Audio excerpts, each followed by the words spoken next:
Maoist నేత Damodar arrest. ఆయనతో పాటు మరో 15 మంది మావోయిస్టులను కూడా అదుపులోకి తీసుకున్న ఆసిఫాబాద్ పోలీసులు. సిర్పూర్ పరిధిలోని అటవీ ప్రాంతంలో కూంబింగ్, ఎదురు కాల్పులకు ఆస్కారం లేకుండా అరెస్టులు. హైదరాబాద్ లోని డీజీపీ కార్యాలయానికి తరలింపు. ఛత్తీస్గఢ్ లో 34 మంది మావోయిస్టుల లొంగుబాటు.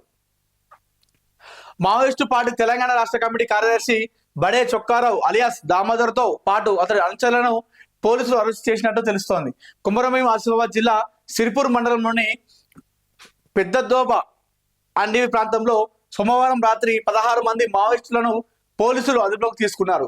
ఓ ఇంట్లో మావోయిస్టులు దళదాచుకున్న సమాచారం మేరకు ఆసిఫాబాద్ ఏఎస్పీ చిత్తరంజన్ ఆధ్వర్యంలో ప్రత్యేక పోలీసులు బలగాలు కూంబింగ్ నిర్వహించాయి.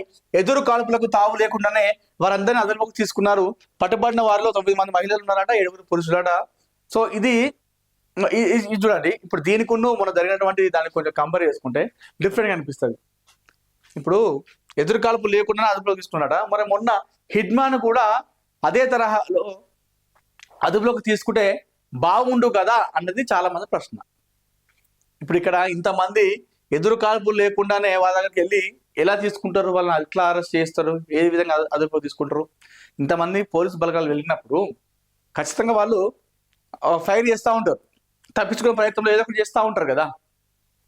మరి అట్లాంటి ఏం లేకుండా డైరెక్ట్ వెళ్ళి ఏ విధంగా అదుపులోకి తీసుకున్నారు?